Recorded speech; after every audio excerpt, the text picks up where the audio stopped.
কি মাই তই চতাল আহিছে তেকুনি হাৰিব বৈৰেৰে থাকাতে তই চতাল হাৰবা লগা আহিছে তাই দেখোন ঘুমে আছে সেইকাৰণে মাতা নাই দে মই হাৰি দিলো মাই ইনকে মাথাৰ ওপৰত নুঠাবি তাই বুজি পাইছা না কি মাথাৰ ওপৰত উঠালো ইমান ধুনীয়াকে তাই টোপনি যাই আছে মাতবা বয়া লাগে না সেইকাৰণে মই নাম দিলো দে বাহ বৈৰাকক লাগি মৰম হা পুতেৰেক গেলি ইমান মৰম নাই দেখোন তোৰ পুতেৰে দেখোন 7 টাক লাগি ঘুমালি কাণৰ কাষত কাহিব যাবা যা হা মই লাইন নেদাং দে তাইক মাই কই তাইক ভাল পাওঁ মৰম কৰো কিন্তু মই তাইক সেই বস্তুটো নেখাও মই হাজবেণ্ড হিচাপে অলপ ষ্ট্ৰিক্ট হবা লাগব তাইক মই মাতি আছো ৰ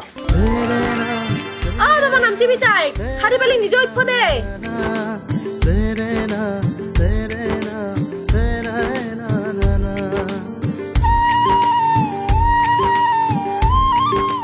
বুৱাৰী এটা ইনকে 7টা বজাক লাগি ঘুমে থাকলি সাজে না হে মাই তুম দিবা লাগব অলপ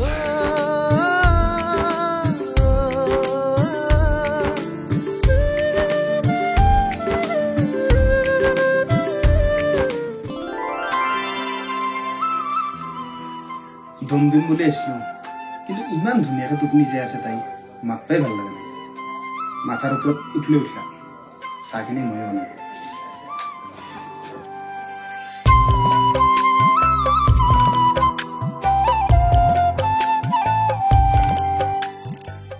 হ'ব চাহ বনাবা নালাগে তুমি আৰু মই তোমাৰ মূৰৰ ওপৰতো নুঠো মই পটকে গাটো ধুই আহো বাথৰুমটো দেখে দিয়া আৰু আহি কিনে চাহখিনি বনাই দিওঁ দে হাতে গাটো ধুই লৈ এনাই 2টা বজাত গা ধোৱা আপি তুই এতিয়া পুৱাই পুৱাই গা ধুব লাগিব তাতে এতিয়া ঠাণ্ডাৰ দিন মহিলা তুমি হা দাদা কথাটো কিন্তু ভালো নাই কি ভালো নাই কি ভাল হৈছে কি ভালো নাই কি ভাল হৈছে তাকে কও কোন তই অভিজিতৰ বহুত ভাল চলি তা সুনুৰ ভাল পোৱাটোক লগ পত দিছি তাতে আমাৰ ক'ব লাগে একোই নাই হলেও কথাটো কিন্তু বেয়া হৈছে এতিয়া মানুহ গম পালি বেয়া আৰু কি কই মানুহনো কি নকয় তা হাত দিও যদি সুখুত আছে আমাৰ আৰু তাতে ক'বা লাগে কি এয়া আমাৰ এচি লেট্ৰিন তুমি যেনকে ইচ্ছা হেনকে ব্যৱহাৰ কৰিব পাৰবা আৰু এয়া হ'ল আমাৰ দেশী বাথৰুম শাৱাৰ নাই এতে কিন্তু কাষতে পুখুৰী আছে চাপ মাৰি দিব পাৰবা আৰু সিলভাৰ মাছৰ লগত গা ধুই থাকিব পাৰবা তুমি উৎপল কথা এটা শুনছোৱে কি মহন্তক বোলে তিৰি এটা গতে দি গৈছে হাও কি কয় মই দেখো গমে বনায়ে তোক কোনি ওলাক তাণ্ডৰ ভাগিৰ মানুহে কৈছে ৰ মোক ৰাকু আহিছি ৰয় বুদলি ভাল কৰি গম পাওঁ কি ৰাকু ভাই ক'ত আছা এই দোকানত গৈছিলো এটা কথা শুনছোৱে কি হে কালি বোলে মহন্তক তিৰি এটা গতে দি গেলে কোনে ওলাক তো শুনছো ৰ মই এই গতেদি জনে তোৰ বুজাক ভুল হৈছে মানে তাহন দৈ দৈকে বহুত ভাল পায় সেইকাৰণে থৈ গৈছে হালাকে তোৰ পূজা বুলি কয় এই তনলৈ কথা পাতিবা নদী এই চিকত দেচোন অ শুনছ না পানী বাল্টিংটো লৈ আহা অ নিছো ৰবা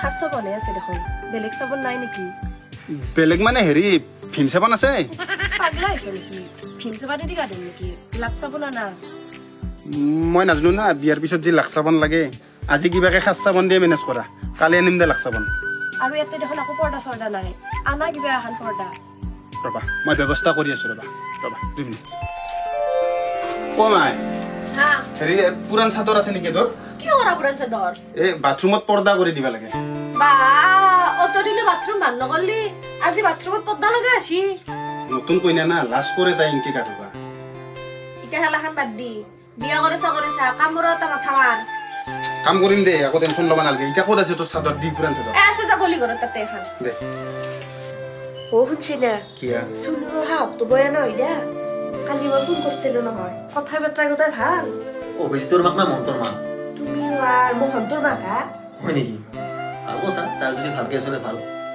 মাক ভাল হলে কি হব পুতকৰ কাম বন নাই প্ৰেম কৰিয়ে ক'ব পাৰব নেকি গোটাই জীৱনটো তাই শুন দাদা মোৰ আগতেও আপত্তি আছিল এতিয়াও আপত্তি আছে আৰু ভৱিষ্যতেও আপত্তি থাকিব মই তাক মুঠেও ৰাখিব নোৱাৰো তোমার আপত্তি থাকলে কি হলা তাই যাতে সুখত আছে নহয় না তুমিও কিবা মনে মনে ভাবছিলা কি কয় এগলা মই এগলা একো ভাবা নাই খেলা বাদ দি ইটো টপিকত বেছি সোমাব নালাগে তই নিজৰ কামত মাথা মাৰ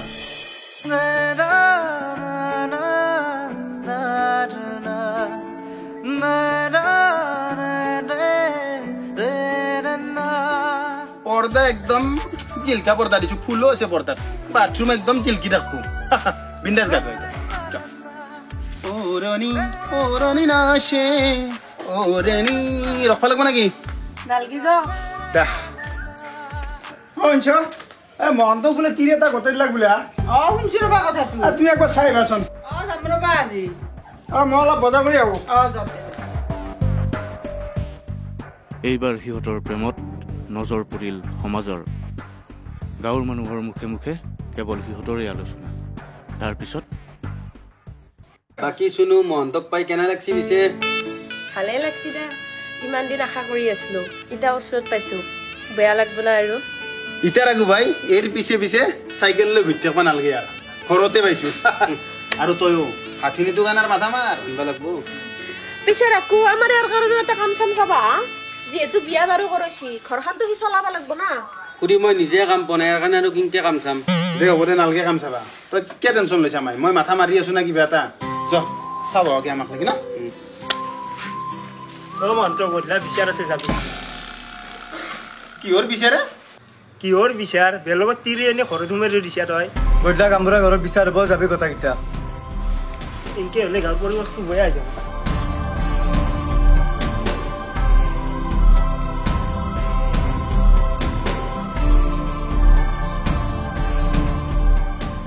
আমাক যে ইয়াতে সমবেত কৰি পেলাই গোটেই মানুহখিনি ইয়াতে গোট খালো, কি কাৰণত তাৰমানে গোট খালো এই কথাখিনি আমাক ভাবি পাতি এজনে ক'ব লাগিব। তাৰমানে সুধি কৈ তাৰমানে কওক কথা।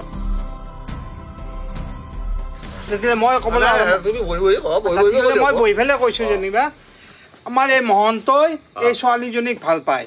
এইজনী ছোৱালী কিন্তু বিয়াৰ আগত তাৰপিছত ঘৰৰ মানুহ জানে নে নাজানে নাজানো, ঘৰৰ মানুহ এজন বেলেগ ল'ৰা তাত বিয়া দিলে। বিয়া দিয়াৰ পিছত ল'ৰাজনে গম পালে যে এওঁ মহন্তক ভাল পায়, গতিকে সেই ল'ৰাজনে এওক ৰাখিবলৈ টান পালে পাই মহন্তৰ তাত গতাই দিছে। কিন্তু আমি আজি যি তাৰিখ আমি এজন বেলেগৰ তিৰোতাক আমাৰ গাঁৱৰ বোৱাৰী হিচাপে আমি কেনেকৈ ৰাখিম, তাৰ কাৰণে আমি আলোচনা কৰাৰ কাৰণে আমি বিয়া হোৱা ছোৱালী বিয়া হৈছে বেলেগৰ লগত। কিন্তু বৰ ডাঙৰ জামিলাত ফেলি দিলে খা। ইনকে হলে কিনকে হ'ব, গাঁৱৰ বৰ্তামৰ কথা আছে না। আমাৰ চলিব লাগিলে কি হ'ব এই ইমান হাল্লা কৰিব নালাগে, কিবা এটা সিদ্ধান্ত হ'ব, নিশ্চয় কিবা এটা সিদ্ধান্ত হ'ব। আচ্ছা হেৰি মহন্ত, তুমি কি কচোন? আচলতে জেঠা কথাটো সেনাহান নহয়, মানে চুনুক মই আগৰ পৰাই ভাল পাম, তাইও মোক ভাল পায়। কিন্তু কথাটো হ'ল কি, তাইৰ ঘৰৰ মানুহে মানে তাইৰ বিয়া বেলেগৰ লগত ঠিক কৰি দিলা, আৰু তাইও ঘৰৰ মানুহৰ কথা পেলাব পৰা নাই। তাইও কি কৰলা, সেই ল'ৰাটোৰ লগত বিয়া হ'ল। ময়ো আৰু মাজত বাধা হোৱা নাই দিয়ক, বিয়া হবাই দিছো ময়ো। আৰু ল'ৰাটো বেলেগ নহয়, মোৰ সখীয়ে হয়। সখীকো মই কিন্তু কথাখিনি খুলি কোৱা নাই, কাৰণ যদি মই এইখিনি কথা সখীক খুলি কৈ দিওঁ তেতিয়া ইয়াৰ সংসাৰখন নষ্ট হৈ যাব। কিন্তু বিয়াৰ পিছদিনা সখী গোটেইখিনি কথা গম পালা, গম পাই পেলাই তেওঁ মানে এটা সিদ্ধান্ত ল'লা, যিহেতু আমি দুয়োকে বহুত ভাল পাওঁ, সেইকাৰণে তেওঁ আহি চুনুক মোৰ ঘৰত থৈ গ'ল। আৰু সখীক আপোনালোকে চিনি নাপায়, আজি তেওঁ মিটিঙতো উপস্থিত নাই। তেওঁৰ নাম অভিজিত, ধমধমাতে ঘৰ, সঁচাকৈ বহুত ভাল ল'ৰা।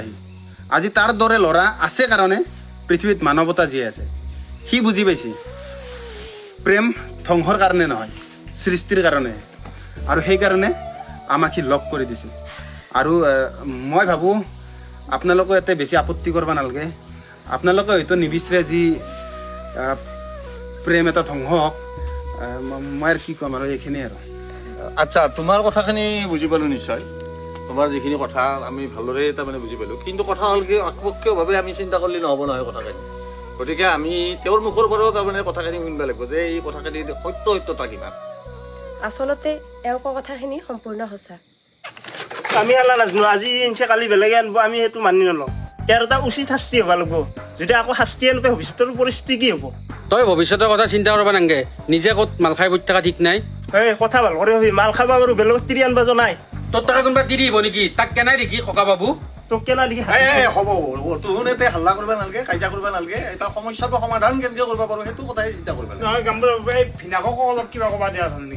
ভিনাকেও ক'ব পাৰিছো কি পৰিস্থিতিত তাৰমানে কি হৈ গ'ল তাৰমানে কথাখিনি। ভিনাকে যেখিনি জানে সেইখিনি আমাৰ ৰাইজৰ প্ৰতি অৱগত কৰি দিয়ক। মইনো কি ক'ম, আজি যিটো পৰিস্থিতি হৈছে আচলতে মোৰ ভুলৰ কাৰণে হৈছে এনে দুটাৰ সম্পৰ্ক থকা বুলি জানিও মই পইচাৰ লোভত অভিজিতৰ লগত বিয়া দি দিলোঁ এতিয়া মই গম পালোঁ পইচাই চব নহয় এতিয়া অভিজিতে দুয়োকে লগ কৰি দিছে তাতে মোৰ কোনো আপত্তি নাই তাহাঁতৰ সুখে মোৰ সুখ মোৰ এখনে ক'ব লগা কথা ধন্যবাদ এন্দক গাঁৱৰ পৰা উলিয়াই দি এঘৰীয়া কৰি দি আগৰ কিটা কুটাৰে থৈয়া নহ'লে ইহঁতৰ ঘৰ জুই লগাই দিম মুঠতে ইহঁতে আমাৰ সমাজত থাকিব নোৱাৰে এঘৰীয়া কৰি দিয়ে ইহঁতক হ'ব হ'ব এইবাৰ মানে বেছি হাল্লা কৰিব নালাগে যিহেতু আমাৰ কথাখিনি আমি চালি জাৰি চালোঁ এওঁলোকৰ যিখিনি দোষ যিখিনি হ'ল আমি গোটেইখিনি তাৰমানে আজিৰ বক্তব্যৰ মাজত তাৰমানে আমি মানে বিচাৰি পালোঁ গতিকে আমি ইহঁতৰ বা গাঁওখনৰ সন্মানৰ কাৰণে ইহঁতৰ প্ৰতি আমি এটা শাস্তি ঘোষণা কৰিছোঁ আৰু এই শাস্তিটো হ'ল